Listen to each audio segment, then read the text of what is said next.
how key companies reinvent customer experience. I would like to welcome the panelists who have accepted our invitation. Thank you, gentlemen and lady.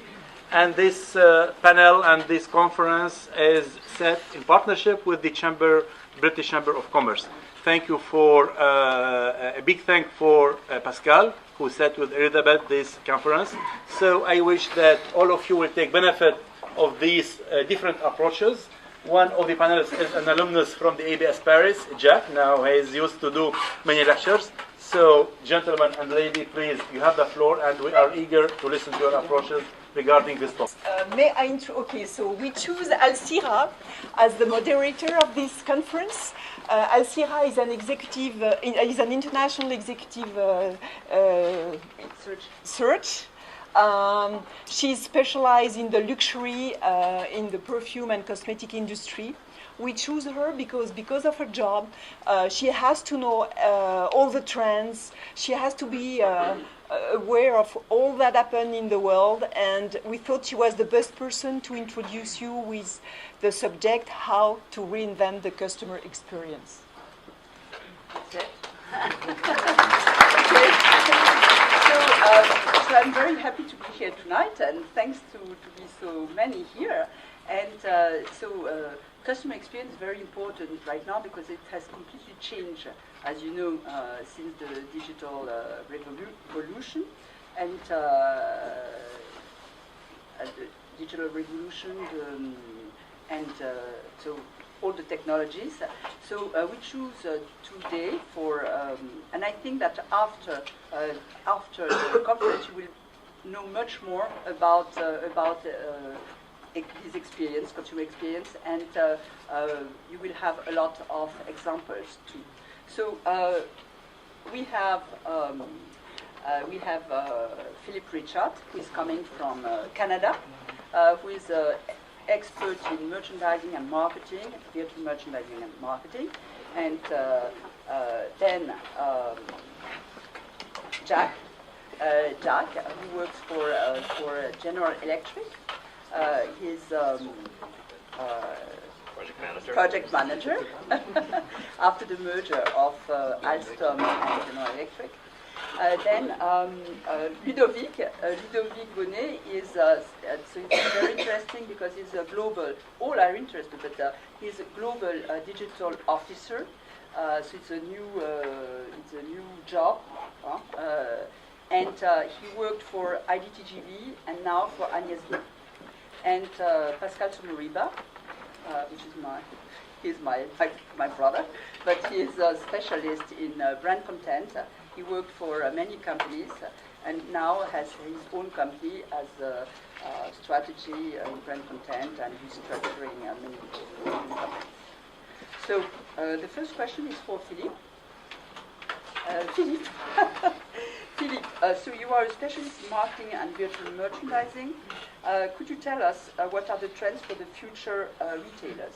Yes, mainly there are 7 trends that are going to transform the landscape for retailers. And I'm not even speaking of merchandising. We'll also have a tremendous change within a few years. But right now, if we just take e-commerce being the first step, everyone knows what's e-commerce, but e-commerce will grow. Right now, if you look at the retailers in North America, the average of sales is 7%, which is nothing. So if you take the entire sales of a company, only let's take one store, the equivalent of all the e-commerce sales, or the equivalent of only one store. This will completely change. As you know, we're building more and more smaller shops because the square footage is too expensive. One of the other trends is consumer fragmentation, where in the past it was easy to advertise to a large group. Today, you have people that love cats.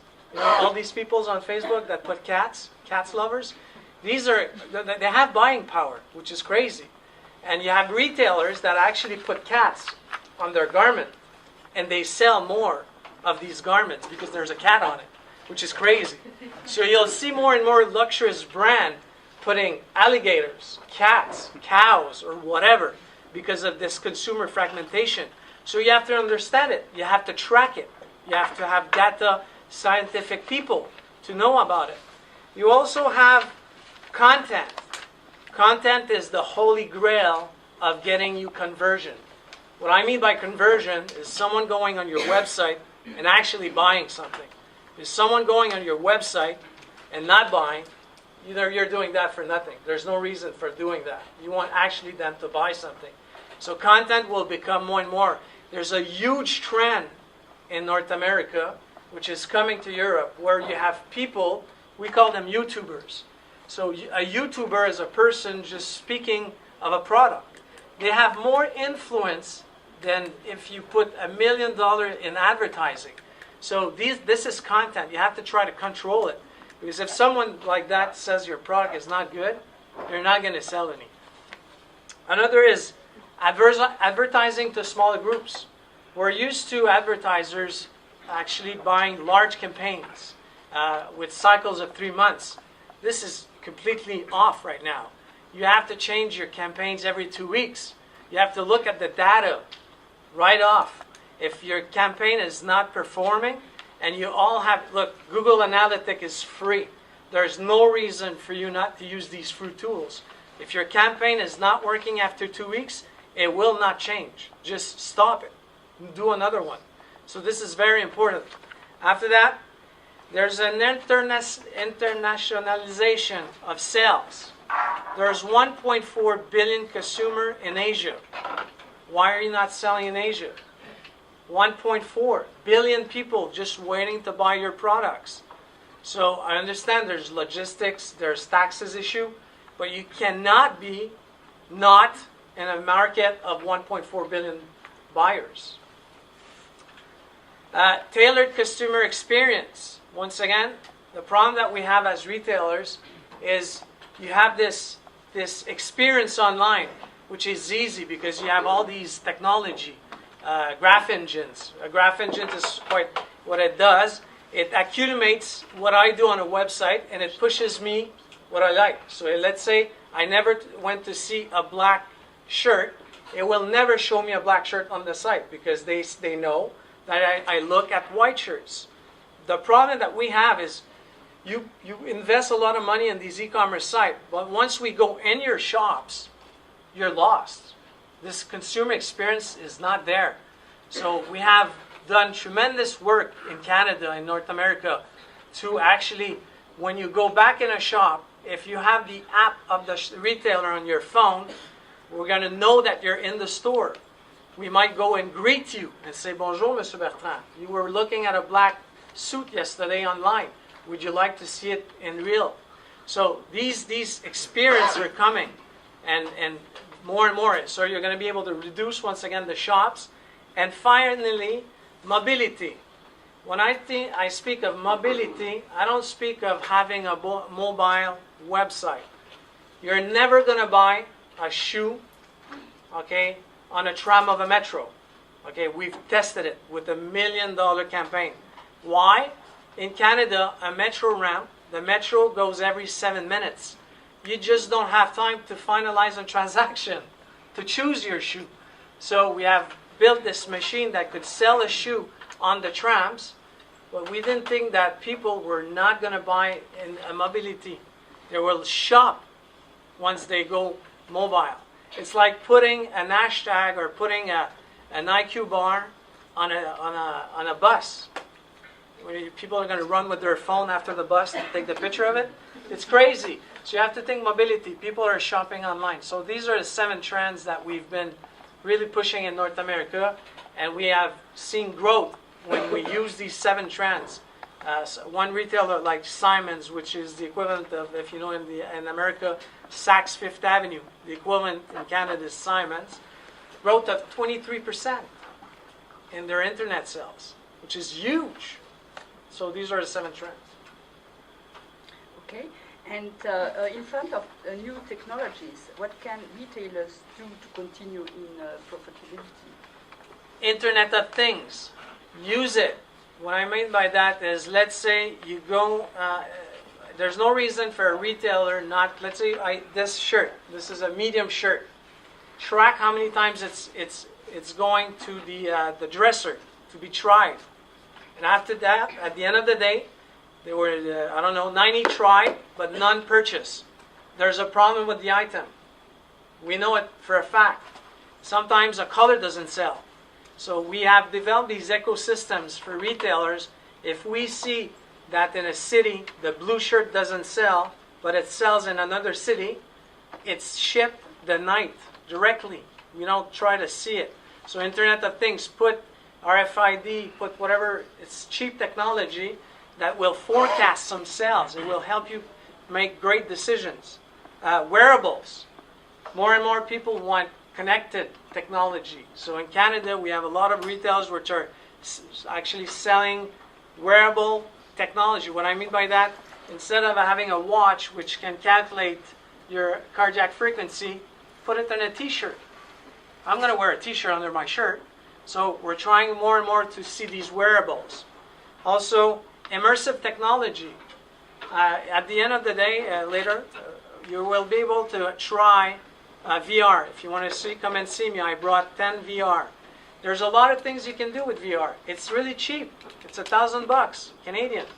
So use it instead of building this 10,000 square foot showroom and putting 20 cars in it. If you're a car dealership, just put VR. And so there's a lot of things you can use with this, which is not expensive. Digital payment. Once again, digital payment is something which will shake the industry. Every time I go in a retailer, I always forget my retailer loyalty card. I always forget it because I don't carry it on. So by just adding it in your digital wallet will help you increase your sales. And if look, Starbucks did that, and it's working tremendously right now. And gamification. Train your salespeople. I understand that retailers, it's more complicated, but train your salespeople. Don't take no for an answer. So we train and train and train. We've spent tremendous time of hiring these people. We don't train them to sell to people. Selling is the only thing that is going to make the difference where they leave with the shirt or they're not leaving with the shirt. So these were the 5 things I would work on. Yes, and Jack, I think you have a lot to tell about that. Absolutely. Because so what technology can you offer to retailers? Right. So before I answer that question, I would actually like to just give you guys a little bit of background. I'm sure many of you have heard of GE, but what do you think we actually do? So just a couple of you guys, do you want to throw at me what you think we actually do? Do we make, I don't know, do we make shirts? Do we make payment machines? What do you think we make? Just, what do you think, guys? Yep. Appliances. Okay. What else? I'll come back to that in a second. Andrew, you're not allowed to answer. Engines? Yep, jet engines. Okay. What else? One more? Electronic systems. Yes, you're getting closer. Okay. One more. Want someone? Okay. So, appliances, we've actually sold our appliances business a couple of months ago. GE was actually a very big conglomerate that made a couple of things which range from banking with GE Capital that we actually disposed off. We do make jet engines, we make healthcare equipment, we do make power generation equipment, power distribution. So really, what does GE have anything to do with retailing and everything? Well, let me tell you what we've been doing these past few years. So in the 80s, we were really a big RN company. We were making huge locomotives and we still make them actually, diesel locomotives. We make healthcare equipment, we make jet engines. So all of these equipment actually, at one point or another, they're going to break down. So what we started doing is we've actually started putting in place what we call predictive maintenance, with sensors that actually monitor what our systems or what our products are basically doing. And if something is wrong, we're going to be able to notice it before it actually happens. Whether it's a jet engine, with all the statistics and the big data, we're going to be able to tell. So we gradually started applying this to our factories, which we now call brilliant factories, so that we can automate and improve our performance. We actually manage this to improve our productivity in our factories. But after that, we realized, well, we are actually doing software, really, because all of the data that comes from the sensors is used to produce something. We've got terabytes of data. So we have to do something to analyze this data. So what have we done? We've created an operating system like the iOS or the Android on your phone that actually processes all of this data and does something with the data. So instead of just keeping it to ourselves, we've actually launched Predix, which is an operating system, as I was telling you, which is open, and we sell it, but we also sell the entire ecosystem that goes with it. Yes. So now if we come back to the solutions that we offer. So GE is what we call a digital industrial company. Because we are an industrial company, we do make equipment. And one of the equipments that we really actually go to retailers and sell them is lights, like the bulbs you see above your heads. So we have a division called GE Lighting, or rather, we had a division called GE Lighting that now is split into two buckets, what we really call GE Lighting that makes the bulbs that you'd see in cars or in your house. But then we also have a new kind of startup division that's called Current by GE.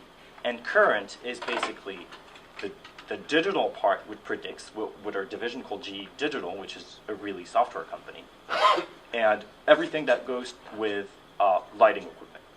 So what do? We bring them together. We actually put sensors in the lights that we go to retailers and we sell them to the retailers. But we just don't sell them a light with a sensor. So the sensor can be, it can sense presence under a sensor, it can sense temperature, it can sense anything you want, basically, for the retailer. And I'm very glad that you mentioned, when you were talking, you said that you have, for example, someone who sees a white shirt or a black shirt. Well, what can you do with that? So the light will actually sense that you're standing in front of a white t-shirt every single time you go into the store, but you never go and see the black t-shirt. So what can you do with that? Predix can actually process the data from the bulbs, and actually through an ecosystem that you would have put in place, for example, loyalty management. It will send you offers on white t-shirts because you really don't care about black ones. And then you can imagine anything that goes together with that. You mentioned the statistics in a city or in a store. You can actually pull data from a particular store and compare it with another one and then do trends. But it can be trends in a city, but also trends during a particular peak of the day. Because obviously, some people have different working hours. At 4 p.m., you're not going to have the same type of clientele at 10 a.m. So what are you going to do? You can automatically dim the lights in a particular area, put more focus on another one, but also analyze trends and then automatically send coupons or whatever offers you want to send to them. You mentioned also, I'm very glad you mentioned that, about customizing it for the clients. The sensors can actually recognize you, whether it's through an app, through a camera that recognizes your face, and it's really something that we can build with the clients. And then it can really customize your experience. As soon as you come into the store, you can have a notification pop up on your phone and say, hey, we've got this new black t-shirt.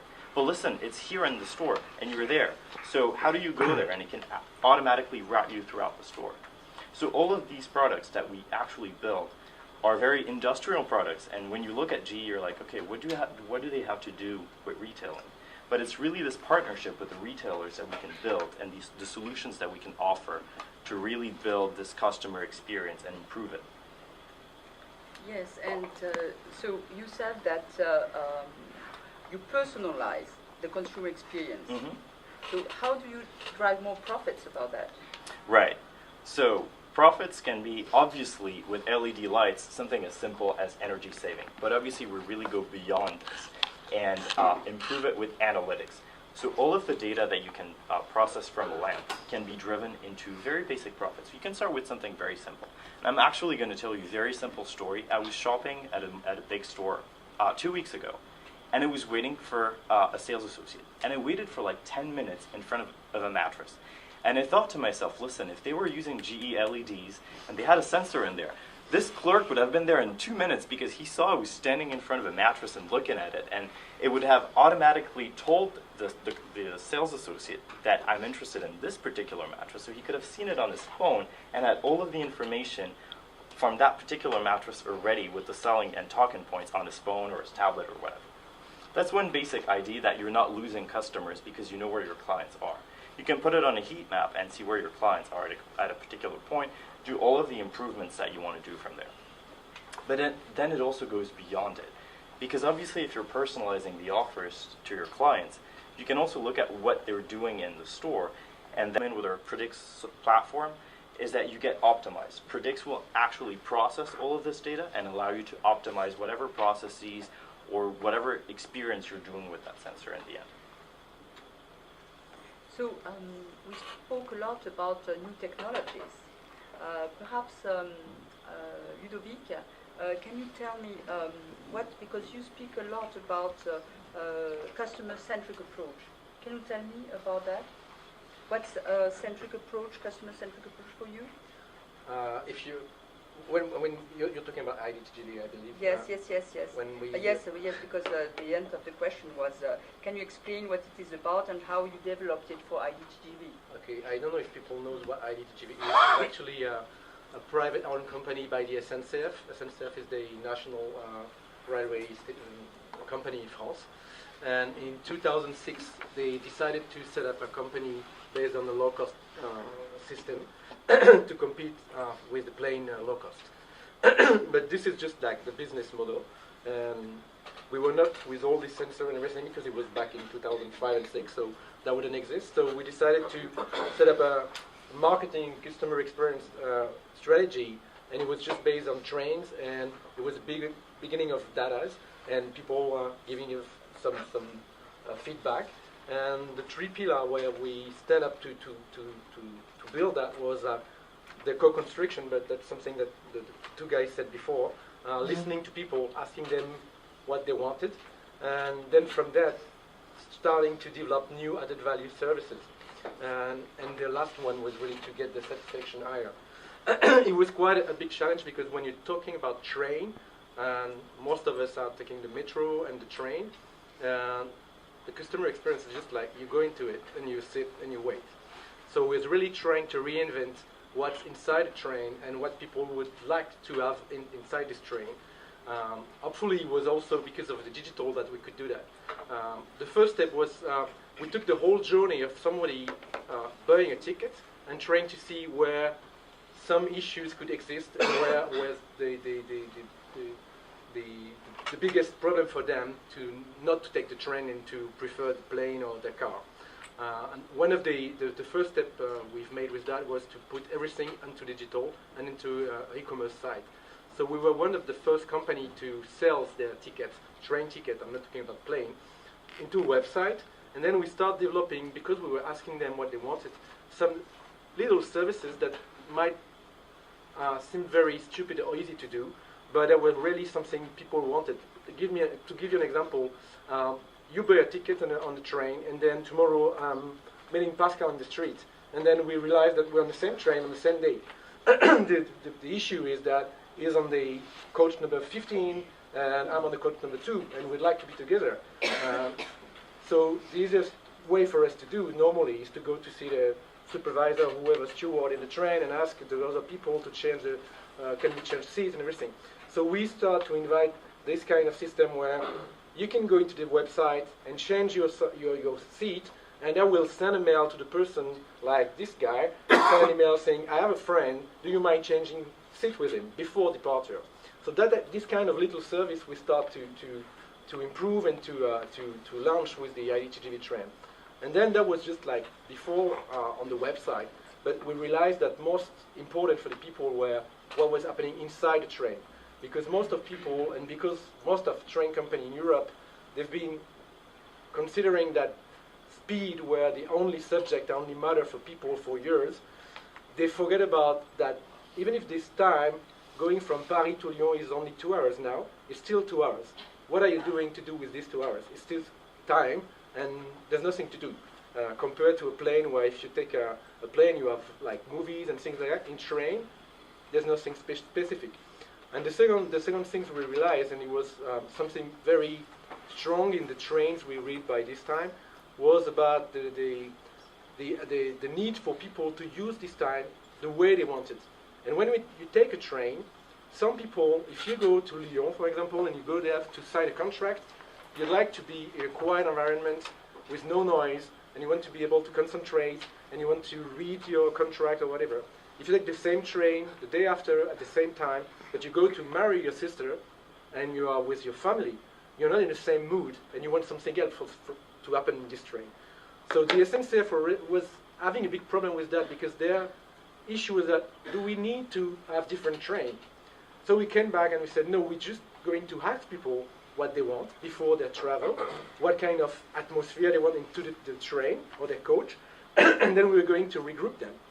So we create some atmosphere like we call ID Zen, ID Zap, and we put people together if they wanted to be Zen. So it was a specific coach where there's no noise, telephone are forbidden, you can talk, it's really something like quiet, and there's not even any more steward. And to have this silence coach, we realized that if you have a steward going to the train asking for your ticket, then he's disturbing you. So it made us come to the point where we had to make the embarkment like in the plane prior departure. So the embarkment was made on the platform, so there was no more steward going through the train. So that was the idea. This is the boring Somebody train. waking you up? Yeah. This is the boring train, not for me. Yeah. Not for me. My techno music one. And then some other people like you, they want to make this journey with something happening. So we created what we call ID Zap, and it was this idea of zapping. So we were running movies, and then going further and further on this experience, we start to understand that these people wanted to live a real experience. Then we then start to make some partnership with some brands, like thinking that these 2 or 3 or 4 hours in the train could also be a marketing time, where you have time, you're in the train, and then you don't have anything else to do than maybe talking with a sales rep or having an experience with a brand that needs time to explain you something. So we start to do that inside the train, and the train became like a media. So we had brand coming to, like Samsung was launching the new telephone, and it was giving away, not giving away, it was letting some people play with their phone, or some company was trying to launch a new perfume, so they were making people testing them, or having some massage, and then we go even further on that, and we decided to set up our own production company, because it was also something very important for them was to live an experience, being like kind of it's my travel. So we set up this brand content company, a bit like what Red Bull is doing today, where we were producing movies inside the train with the passengers, but also with stars. We invited like singers and things like that, and then broadcasting them into the YouTubes and this kind of social network, making our own advertising thanks to the people. So, and then when they leave the train, it was like a real experience for them, not only just I sit and then away. Thank you. So you spoke about brand content, Yep. and just a little bit. So Pascal, you are expert in brand content. What a transition. But also, you're very, very good. Okay. But many of your clients are media companies. So how does these affect your work and perception and consumer experience? Can you tell us? Yes, sure. Basically, it's interesting to start from what happened to the media, because the media, when the business models changed, had to reinvent themselves. And they still have, by the way. They're not in a good shape right now, so they need to reinvent themselves. And one of the issues they face, they see themselves as producers of content or distributors of content within a channel, because they always started as a newspaper, as a radio station, as a TV station, as a web platform, whatever. And because they see themselves as producers and distributors of content, they have a hard time seeing themselves as cultural agents. And in your example, Ludovic, it was very clear that what really makes the difference and allows you to reinvent the customer experience and develop new businesses is really to see yourself as a cultural agent. So the media that really survive and are able to diversify quickly and in many different ways and become also sellers of goods and data are the ones who see themselves as cultural and social agents. I.e., they're on a mission that's independent from the channel they're using mainly, and they will use all the new technologies, all the possible touch points, and all the business models to expand on that specific territory, cultural territory they have decided to stand for. And if you look at this and then bring it back to brands, there is extreme lot of learning, because brands on themselves see themselves a lot as producers of goods and services. They don't see themselves as cultural agents. But again, when brands start seeing themselves as cultural agents, it gives them an incredible strength to rethink themselves and use technology and experiences not just for the technology's sake or for the functionalities of the technologies. They are literally able to reinvent those technologies or those different experiences in a singular way that fits with a cultural mission. And that's ultimately is what creates consumer delight, which is what we're looking for. This added value that will allow you to create those margins and create preference. Because it's fine to be in the store, but first of all, you have to be in the store. You have to be interested about the black shirt we're talking about. And that black shirt can cost 1, can cost 3, right? And the 1 to 3 is really your cultural delight that makes you, that shirt means something to me, right? And so to see brands as cultural agents, which we do, and we help brands developing a strong cultural identity to then bring this specific, singular approach, creative and technological approach, to all the possible touch points at every single moment of the consumer cycle, the famous moments of truth, right? So that's an interesting aspect of content we haven't discussed here. You discussed it because you were creating a new culture to the experience of train or traveling, actually. Yes, and you were the pioneer at that time. So Pascal, you speak a lot about strategic brand content, because you told me brand content now is nearly finished. We should speak about strategic brand content. So explain what it is. Well, a few years ago, when this whole thing started, people said, "Okay, we have to, traditional advertising is dead, fragmentation, blah blah. It costs too much money. People are not interested." Just a quick data about that: 80% of people love brands, and 80% of people hate advertising. So are we crazy? I mean, so we're spending all those millions to do something that goes from they like my brand to they hate my advertising? I mean, this is crazy, right? And we've been doing this for 50 years, right?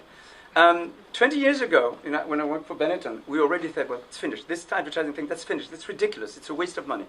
And we start reinventing, a brand, doing totally different things because we had a very strong brand culture. What's interesting about what we just said is that I think that brand content is dead, basically. It's almost dead. You say it's great to develop conversions and so on. You're talking about something called content marketing, right? You're not talking about brand content. Brand content really is a mixture of content marketing and brand entertainment. And the concept of strategic brand content comes from the fact that if you are an advertising agency, you will probably propose to your clients to do branded or brand entertainment, because that's what you know how to do, the creative idea and the funny thing around. If you are a platform of journalists, you will probably propose content marketing, because that's what you know how to do, and you will then have a digital company that will optimize your zillions of articles, for instance, and be able to get leads and possibly conversions around. IBM, for instance, is a fantastic example of that, right? So we're talking about two different animals here, apparently. We say it's not two different animals, it's part of a strategy which is to build contents and experiences to optimize the cultural experience and the delight of our customers at every possible point of touch point and at every moment of the cycle. So what we do is that we develop basically all the possible needs of the different touch points and the different moments of the cycle. And then, we demultiply each one of those productions, because they were talking about productions here. But instead of doing what many brands do, which is, okay, this is a good idea, let's do it, and so on, we integrate it into a bigger structure, which is to develop the brand culture in a delighting way that also is a source of hyper-business. That's basically the idea of strategic brand content. You have some examples. Yeah, I can show you some quick examples, because it's happening. It's happening fast, and really the brands who are not part of this will suffer, I think, tremendously, and are starting to suffer. So, again, so basically what we're talking about, strategic brand content, is brand productions who serve marketing and sales, surely, but also construct the brand as a cultural and social agent. So, examples. Well, Red Bull is an extreme sports heroism with a twist. I mean, that's their cultural territory. And then they can imagine tons of different things based on that idea. They're not limited to technology today. They will be around tomorrow because they can always adapt the technology or the experience to what they are and make it unique. Other example that's very interesting about digital transformation, Pantone, you know, this colors reference, they could have died many years ago. They said, okay, we are really not about identifying culture. We are about color intelligence. And so you pay them, they're consultants. You know, you pay them to have the trending colors, the colors of the Queen of England. They also are very funny. They create lots of funny content. And so doing this, you know, it's almost a viral thing that brings you to their competence. Again, very good for leads and conversions. Other examples, IBM on connected intelligence. I mean, they produce tens of thousands of incredible articles. You don't know it's IBM, but they create needs and they can solve those needs through their services. So they do lots of native advertising, for instance. Basically, they're producers of intelligence, and because they're sellers of intelligence, it's a natural link for leads and conversions.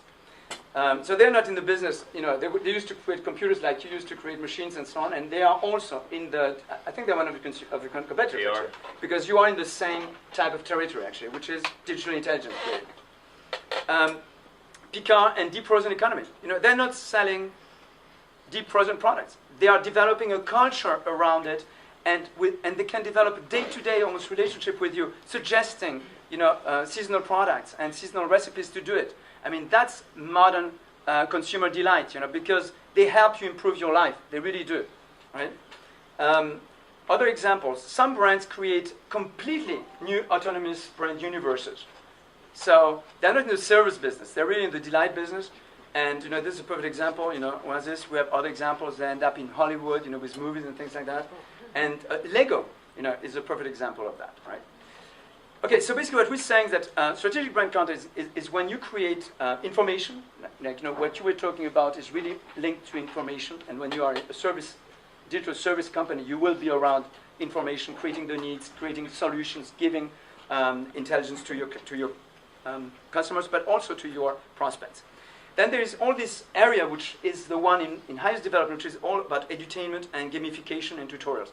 There is an immense need for consumers on that. They want that. They want to be able to enjoy more their products. You know, how often did you buy a product and you didn't use it really? You know, because they haven't done their job. They just sold you the product. They didn't accompany you to make the best use of it, and then tell the fantastic story of you having used it. And then, you know, pure entertainment is the third thing. So strategic brand content unifies those this according to the needs at different moments of your journey. And so that's what it does. You know, information, involvement, fun, excitement, education, training. And if you don't have a culture to sustain all that, you'll be doing completely heuristic things that have no sense the one with the other. And that's happening in many brands. We did a research, over 80% of the brands, and we're talking big brands, don't have a clue on a strategy on their content. They're just doing content, they're doing stuff, but they have no strategy. And they don't have cultural identity in terms of content. They have a brand positioning, they don't have a content positioning. So, you know, that's a bit worrying if you see the increase of budgets in terms of content experience that companies are spending. So this is around the moments of truth, and I won't go into details, but just to say that there are specific types of functions of content at the different moments of truth. So for instance, where you had advertising and PR stimulus, basically to create attention or interest for your brands, now you are into lead content, which you were talking about, which you can transform into conversions. At the zero moment of truth where you discover your brand, well then, if you don't have a rich social and overall positive impression of your brand, that's it. Even if you're in the store and you kind of like the product, maybe you won't buy it. I mean, that's it. You have too many consumers complaining, for instance. So that's another area. And then there is all what we talked about, all the enlightenment which you can create at the point of sales. And it's not just about technology. It's that how you transform these lighting things of products that you may be interested in into something that's really enlightening. And that you cannot do if you don't know what you're doing. It's not just a technical appliance. It's not just a service, a functional service. You have to transform technology from technological service, from functional services to delighting services, which is very different. It's beyond what you expect. But that's what you told me, Jack, because you were working with your clients. Absolutely. To work with your client to transform the data into something else. So that's what you do. It's all about, optimizing the data. It's not just crunching data and dumping it to them. And what we actually do is that we just don't go, and it's also what you were saying, we don't go to a client and say, hey, this is what we do, just buy it and it will work. We actually sit down with our clients and we look at what they want. And based on their needs, we develop the applications. So and what's fantastic with them is that they keep their soul. They're still doing exactly the same thing wherever they go because they have such a rich and powerful culture that they can transmit, inseminate that culture in any type of technological experience. Well, I won't go into that with too much thanks. Louis Vuitton is a perfect example, actually, of a brand that's such a very clear cultural position that they can adapt any creative mind, any technological mind, and they will still be enriching their cultural grounds. So to me, that's a big challenge that when we're talking about these content experiences is how do you bring a unique, singular culture to develop those delighting customer experiences by inseminating that culture, i.e. that creativity, into the technology. Okay. And Ludovic. Again. I was following that. I know that you are good friends, but you work together at one time. So talking about digital and customer-centric strategy, do you see some links or similar points with IDTGV and what you are doing right now at Agnès B? If we come back to what Pascal just said, it's all about, like, again, hyper-personalization. In retail, there's something, and Jack said that a lot about who is the client and everything, but then it's also about the product. More and more, the people want a product that is a bit unique and is really fitting them, is really something that they put something behind that. Also, something very strange, Agnès B here in France is quite seen as a small company because it's just stores, like a fashion company. Yes, but it's quite big because 85% of the business is in Asia, and in Asia we've been developing like different. It's like more French style company because we have Agnès B Flowers, which is a flowers stores chain. We have Agnès B Délices, which is a chocolate chain. We have Le Pain Grillé by Agnès B, which has restaurants and bars. And with those kind of things, Agnès B Voyage, and all this kind of different brands. And all these brands is really seen as a French experience for Japanese and Chinese people. So the link is about that. It's really like they come into something, they live an experience, and then they try to, and we try to push them into this experience and use the product again and again. And then come back to what you said about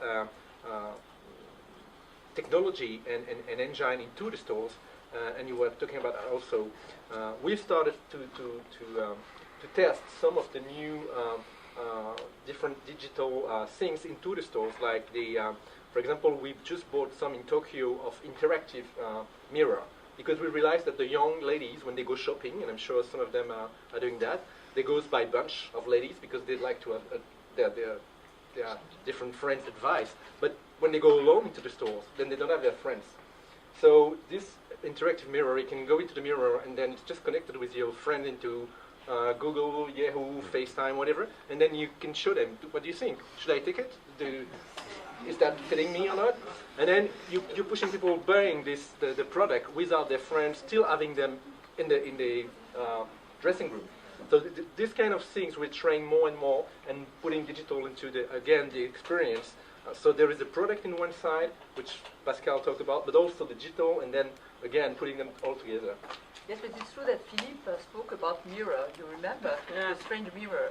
Yeah, but in some retailers in Canada, in North America, we started to put mirrors. As you know, when you're in a dressing room, there is a mirror. But the idea was to put RFID technology. So we put a little chip in, let's say, the shirt.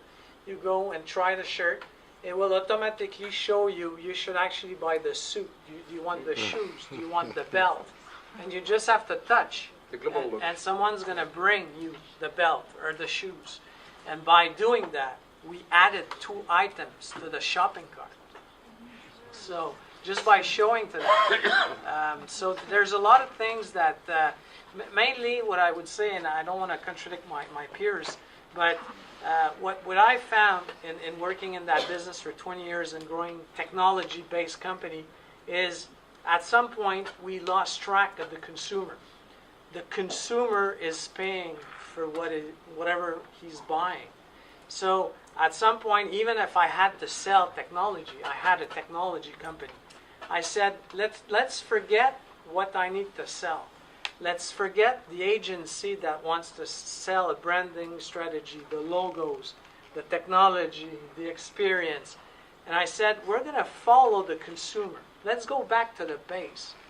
And by working with architects, we've changed the way people actually walk into a store. Just by taking the consumer and giving a shopping cart and putting a technology on the shopping cart and say, go shop. And the way we thought she was shopping was completely off. And they were doing these stores for the last 20 years. And they were off, really off. So we just changed the way someone navigates within a store. And we grew the sales. If it's raining, put your products that are for raining in front. If it's very, very small things. And it changed completely the sales of a store. Because you can invest technology, but at the end, as a retailer, actually, the owner of the retailer, you want a return on investment. Okay, and yes, you want a consumer experience, which is great. But at the end, you need to make money. So once again, let's go back to the person that is actually shopping into your store and follow that person. Yeah, that's very cool. Okay, What so we could talk about co-construction is exactly that, asking them what they want, because they are the people who buy. And then today, if you see North America once again, these pop-up shops are coming. These are shops that can be built within a day. They say you have a big carnival, you just put a Louis Vuitton shop for a day. That's it. It's in a container. It's very luxurious. It's paid with technology, GSM technology. Everything's there. And after that, these pop-up shops will become more and more, because the square footage in Paris, in London, is astronomical. There's actually a store, a Canadian retailer, Aldo, which is shoes, which has a store in London, and they're paying 7 million euro of rent a year. This store is never going to make money, ever. We develop a technology for them that you can buy a shoe 24/7 just by a machine. The shoe comes, you want a 42, you swipe your card, it's going to give you a shoe. Because we had to find a way of making this shop open 24/7. but that's why you go in a shop for other experience now. No, but the idea, once again, you're going to stay. There's a question of price. If the price is right, quality and price. And after that, you're going to go for the experience. That's not what I'm saying. The research, the worldwide research is saying that. But once again, look at your consumer. Fred's Dance, I went to a huge fight, which we've lost the account because of my fight with actually the CEO of the company, which was not a good idea. But at the end, I was telling him, you're not going to sell this shoe. You know, the data that we have, you're not going to sell a green, messy shoe. Ever. And you know, I went to a huge fight and opposing, because I was just trying to look at the data. So he fired us, took my recommendation, and it became the shoe that we were saying that would be red and blue became the top seller. Just because we focus on the data that we had in our hands. Okay, so another question for Pascal and Ludovic. What's the link between customer-centric and strategic brand content? Well, it's not contradictory. I mean, we're all consumer-centric, obviously. So I think that there are different types of consumer-centric we're talking about here. I would say that there is a functional consumer-centric, and data is a lot about functional consumer-centricism. And the other one is about something that's not really only the consumer. It's another. I mean, a consumer is also a citizen, an individual, a gamer, a cat lover. You know what we talked about, etc. What we're saying is that when you are working on customer delight, you are working at different layers. And one of those layers is he enters the shop, you want him to buy, right? And that you will use all the technology you can use, all the training of salespeople, all you can possibly do to do a transaction. I mean, to transform him. Same thing if you go on your website, you want to transform. There are things that we're talking about that are happening before that, and that are determining on the success of that also, right? If You know, we know that the level of sympathy towards a brand determines the acceptance of failures of that brand. Very important. If you're in a technology company and you want to be on time to market, if your customers don't have a goodwill towards you, you'll have to be incredibly good.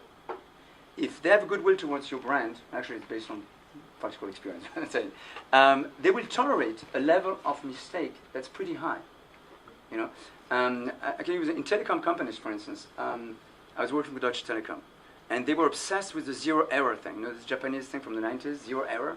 And although even in projects they had started before, they were last to market after Vodafone, after Orange, everyone, because the other ones had identified through data that, you know, consumers tolerate a 3% mistake when it's a new thing, you know, in technology. So they're not, no, we're German, it's 0% error, right? And I had to fight incredibly within the company to let them accept the idea of, you know, consumer-centric data of, well, 3.5% is okay, right? That's what people expect. They don't expect better than that. You don't have to go beyond that because they don't even see it, right? So there is the functional consumer-centric approach, and there is the, let's say, the delighting consumer-centric approach, and they correspond to different strategies. Some are more technological, and some are more linked to creativity, surprise, understanding who they are, not as customers, but as individuals and as citizens. But it's just coming back to, we all, as you said, we're all talking about the same thing, but, and you will understand what I'm saying, it's just like, we are human. We're just like social people, animals. And it's just like we're a different person on the same time, and we have different brain. And also, I could talk about these different brains.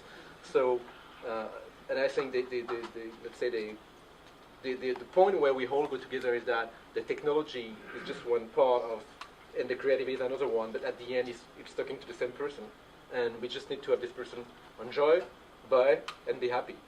That's it. That's true. That's true. You don't want more. And once again, if the person you're trying to sell is not technological, let's take a drill, a Makita drill.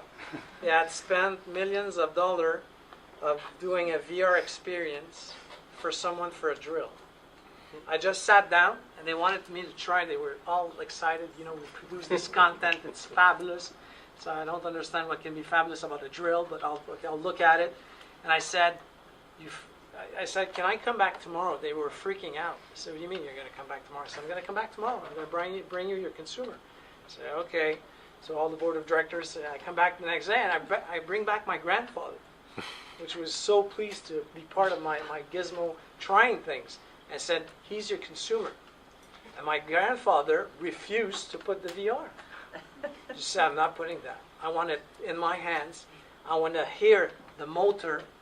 I want to pinch something on the wall to see if it becomes warm. And I said, just take your $1 million project and put it in the garbage. It's not going to work. So sometimes brand, okay, the agility that you have to understand that at some point technology is not going to help you. Bombardier, if you know the plane company in Canada, made terrible mistakes. They thought they could sell a plane through an iPad. So you're putting $5 million of deposit. They decided to be the only one in the world not to show you the plane. They would send you a nice iPad. No one bought the plane, because at that level, you would almost smell the leather on the seats to see. Yeah. So it's, once again, which is experience. Yeah, but definitely at the end, of course, that's why. So technology helps you to focus, try to narrow. So when we work with Bombardier, we said we're not going to work on the purchasing experience, but we're going to find healthy individuals that can pay $5 million in an escrow account to see the plane. This I can help you with data. Instead of doing 1,000 phone calls, we'll go by city, by state, or whatever, and we'll find you these highly paid or highly successful individuals that can pay $5 million just to see a plane. So I'm sure we could continue like that for hours, but then we will finish. I will ask you a question of each of you, 2 minutes. What is your vision for the future? You don't know that. Huh? So which one do you want? you want to begin? Yes, Okay. 2 minutes. 2 minutes. You know the movie Minority Report? Yes. Okay, where all the technology that it is in this movie is available But to us. also, what's the future also of retail? Yep.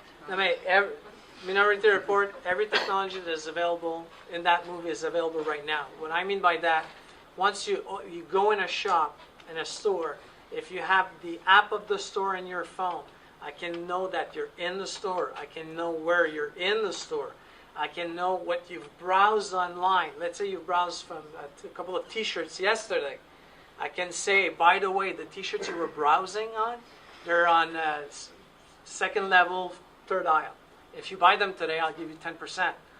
This technology is available to us. It's available to any one of you. And it's not that complicated or expensive to put it on. But once again, you just have to be careful. There are some laws. We tend to forget that. There's a lot of laws.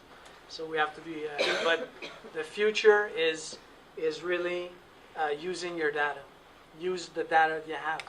If you have data that is on paper, pay students to crash it in a computer, pay whatever, but you'll need that data to grow. And Jack? So, I think basically if you look at the industry and the history, we've gone by cycles. And one of the things that I think will happen in the future, especially in retail, is more about the individualized and customized experience. If you look at what technology has done, what it's helped people to, it's actually gone through a standardization process. You've seen a lot of people buying the same cars. Back in the days, you could only pick the color of your car. And now it's all about customizing and getting the unique car that will not look like the one next to you, even though it's the same brand, same make, everything is the same on paper, but if you look at it, it looks different. And technology is just a process that's helping basically achieve these cycles and complete and go through them. So back in the days, you had obviously the industrial technology that helped make everything standardized and cheaper, so you had people buying the same clothes, and it was trendy to actually dress the same way. Now what we're going toward is actually a world where everybody's just individualized.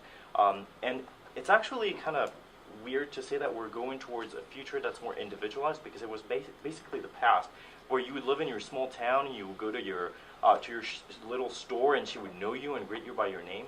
Well, we live in a world where you see millions of people in your life and you don't even remember their faces. And it's a bit paradoxical to say that people actually want to have this individualized experience, and technology is just going to be a medium to support this, where you go into a store and you have no idea who the person is, but she's greeting you with your name and she's offering you what you want. And this will be the future of, you don't even care how she knows it, you just want her to give you what you want. And it's what we're going towards, just a personalized future supported by technology, but not imposed by technology. This kind of image or video where you see the girl typing on her computer and she says, computer says no, where we're going toward a future where she's going to say, computer says yes, and you're not even going to think about the computer. It's just going to be, she says yes. I don't care how she says it. You've talked about VR or Google Glasses. Virgin Atlantic, an airline company, has actually experimented with Google Glasses on their flight attendants so that the technology could recognize the faces of the clients. And the flight attendant, obviously she has no clue who you are by your face, but the Google Glass is telling her, you're Mr. Watson, you're a million miler, your seat is 10B, and you like to eat fried chicken for your dinner. Well, she's going to give you all that, and you don't care how she knows it. You just care about the experience. It's completely frightening what you are telling us. And at the same time, the robot, the robot can do also the same, so why human? But not well, actually, it's very interesting. You're in the That's city the jewelry that has the store, most and the camera bank in the robber world. comes in. Yeah, actually, it's very interesting you said that, because you were talking about robots, and one of the conversations we had with Stephanie, who's from Current, by the way, is about the experience of GE lighting or Current selling lights to banks. Like, what is a bank going to do with the data? And the discussion was about, well, banks are really, like, people are going toward online banking. They're really trying to break with this traditional banking and everything that's really back in the days, because they want personalized and they don't care about paying fees for something that they don't even care about. Well, actually, it's your money. You should care about it. But people really don't want to hear about having to pay fees for someone to keep your money. So anyway, there's actually a bank in the UK, RBS actually, just to name it. I was reading an article about them. Who's the most despised bank in the country. So what are they doing to improve their customer experience? They're putting a robot to greet you. So that's very cold, right? A robot that's greeting you. That's the coldest thing you could imagine. Now, I do agree that this is not the future I personally want, and there's probably a reason why they're not particularly appreciated in the country. But technology is going to help a person, or at least I hope it's going to be a person, understand what you're going through. You know, if it's a person and they see through technology, through whatever, and they have a way of understanding that for some reason your card has been blocked in an ATM 5 times in a single week, they're probably going to know that before they're like, I don't know, it's blocked in the ATM, I have no idea why. And they tell you that, you know what, you lose a customer, you just go to another bank where they care a little bit more about you. So it's more about really going toward understanding the customer through technology, but I wouldn't imagine a future where robots would actually be able to give you that, because it still has to be conveyed through a human being that's just using technology. But it shouldn't be an entire machine-based experience. I hope so, but I'm I hope not so sure. too. But you ask me how I see the future, that's probably how I would like to see it at least. And you, Ludovic? Okay, I'm like you a little bit scary about that, even if I'm working on that. But, and if I take my cap as a psychologist, I would say that this is all true, but in another hand, maybe, I don't know, Pascal would say that too, but we could see some weak signals throughout the world with people like, maybe we are this kind of weak signals too, like a bit like refusing this kind of world, and a bit scared about this big data. We know the big data are going to change the world, the medical system, the politics, everything that is currently happening. But in the day-to-day life, there is more and more people like trying to refuse that, and maybe the future would be a little bit like between, I don't know, big cities and somewhere else, because you can see this kind of people, maybe they're like leaving the city, trying to, we're talking about digital detox and all those kind of things. It's all weak signals for the moment, but I'm sure that there is something bigger than that coming, because the last studies we've made, it was saying that 90% of people, they are like, they love technology, but they're scared about it because they don't understand how it works, and they're really scared about it. And there is something we don't have to forget, is that because we're human beings, and all the people are working in technology, we also need time to understand that and to get used to it, because for many people it's too scary. But that's just my opinion. And you, Pascal? Well, on one hand, I see that, basically we went from an industry which was working on economies of scale, so big production, so you were imposing products on people, and finally they buy them, huge stocks and so on. I think this is the end of that cycle. Smaller quantities, bigger personalization, there's no doubt about that, just for business reasons. I mean, people want less stock. If you want less stock, you would have to have people choosing among, so they will be more active. Let's say we're entering from the monologue of the brands to the dialogue of the brands, and to the multi-log, like my friends also help me choosing and so on. So we're entering into a multi-log system. Now, this said, it's great to, and lots of technology people talk about, people, I will give people what they want. We worked years and years in media. We know that's bullshit, because most people don't know what they want. All right, so it's total bullshit. I can't hear this anymore. People don't know what they want, because if you want to propose something that's better or different than what they want, they will buy it. And serendipity, for instance, take a Discovery Channel. They discovered that nobody says they would be interested about a lumberjack in Canada cutting trees. But it's the best rating of the year, because the guy was great, and because it just happened, and I just fell in love with that guy, and I watched that thing. I would never have said that I want to watch a lumberjack on Discovery. Never, right? So there is this element of serendipity, which, by the way, is being introduced now in many technological systems as something to explore and interest, because I don't want somebody to tell me by my first name and say they know that I've watched Black Shirts. I want to punch him in the face if he says me that, right? Some people so I will certainly not tolerate that a guy. American Airlines do that already. They tell you, Pascal, I know you love orange juice. I said, I don't know you, right? Don't call me by my first name. And and sometimes because the guy said, I know you love orange juice, and he said, no, today I want grape. Exactly. Just like so we're in between of that. I think technology is a great support, but I don't think it will totally replace the rest, because you won't create those fabulous margins we're talking about delight. You don't buy a champagne bottle because it just happens to be there because I looked at champagne yesterday. You're looking at some point you want the crude one, and that's the one you want. Right? And you want for many reasons that have nothing rational about it. Right?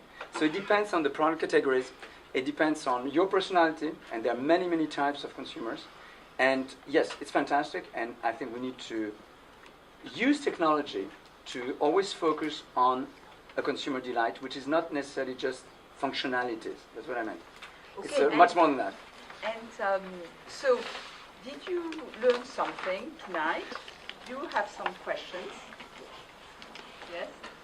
Now, based on what we're studying in marketing, the baby boomers segment is the segment that has the highest buying power.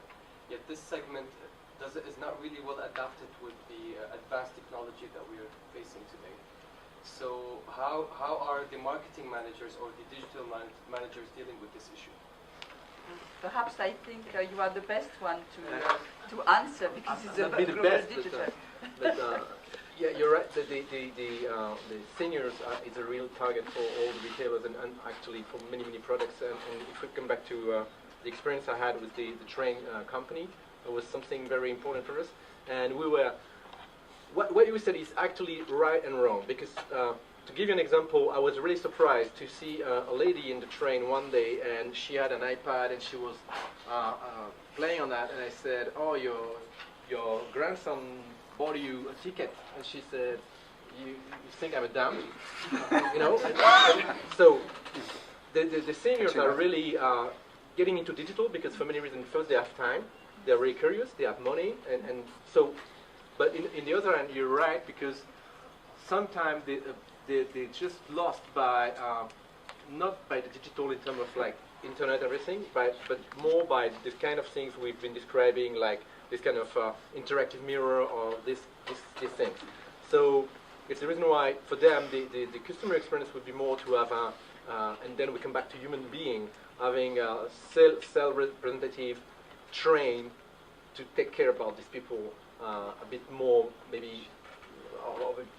Differently than the other one, but you're right. This is something that more and more brands are really focusing on because they are not, especially in Europe, they are more and more senior people and they have money, and nothing is done for them. You know, I think you're right. It's also about not imposing, and it's what we were, I think, all saying. It's not about imposing technology to people. And it's kind of a cousin business to yours, but I actually had some experience with an airline recently that's really pushing technology. Well, obviously they're doing savings because they're cutting on personnel costs. But it's really faster if you know how to use it. The only problem is, I think they really don't care if people know how to use it. They really care about their ultimate cost. Because just to give you an example, it actually took me longer to drop off my bag in an automated counter because I waited in line because I was waiting not for the people in front of me to finish and to drop off their bag, but because they had absolutely no clue how to use the machine. And they were just standing in front of the machine waiting for a sales associate, or rather a rep, to come and check them in. And same thing when they were boarding. They were standing in front of the automated gate waiting for someone, and they had no clue. They just had to show their boarding pass. So this actually, for both of us, because like I know how to use it and she probably doesn't, but she probably felt like an idiot because there was a huge line behind her and everybody was waiting for her to go through the line. So obviously she probably didn't feel very comfortable in the line. So bad experience for her, and bad experience for all of the people who might have known how to use the machine behind her and who had to wait because of her. So really, if you take the human aspect out of marketing, out of the experience, it really creates a drawback rather than anything. And even if you're going to do cost savings, in the end it's going to alter the customer experience and in the end your profits. And to come back to your question in cost saving, that's something to make me think about. We had this issue with senior people because you could only change your ticket by internet. And then some people were just lost because they said, okay, what about my money? I paid already. So we opened a line, a telephone line, which is something like they know what to use. But because we were trying to save money, we make it pay. Like it was like €5 if you didn't do it by yourself and telephone. And then after a couple of months, we stopped that because all the old people said, if it's like that, I'm not coming back to you. because I know I will need to change my ticket, and if I have to pay €5 more just because I need to have someone on the phone, then I'm not coming back to your company anymore. And I didn't take the ticket for you that because I couldn't have my dog inside. It was too complicated. Yeah. Customer is king. You adapt to me, not me to you. Yeah. You have a question? Yes, I'm a baby boomer and I'm a Pokemon Go player. I love it. And my question is, how do you see augmented reality in the retail? Because I think that game is a revolution, and I think that's the first step of many other initiatives that I think can be very inspiring for the retail. We're in Canada. We're testing an augmented reality game with a bank to actually teach people to use a budget. So it's an educational purpose. We're testing it right now. Results are not so good, but I think we're going to see more and more of these games with a purpose. I think if there's an educational purpose to it, where you just don't accumulate fake points or fake items or badges, I think it's going to be something to look at. Yeah. Just using it for employee training once again. There are very funny examples in retail. For instance, Benton in Korea did a deal with a Korean pop group, K-pop group, and the only way to actually listen to the new record was to buy the T-shirt or to use augmented reality from the design on the T-shirt. And they sold out like thousands and thousands of T-shirts in one day, literally, because that was the only way to to listen to the record. So, perfect example of creative augmented reality adapted to a product. Because the guys went to the street and people were literally, they became like stars, because they had the T-shirt. For 50 Shades of Grey, we had one page in the entire book for people that were really into the book. There was one page where you could scan the page, and there was a 30-second of the actual scene of the movie prior for the movie to go on air. We actually had to stop. The server was crashing. So we just stopped because it was bumping the cost. So Universal asked us just to remove it. So it's going to work. To go further, to experience our own experience, if I can say so, I suggest that we go have a drink, thanks to Domaine de Cantocel that is offering us tonight his good wine.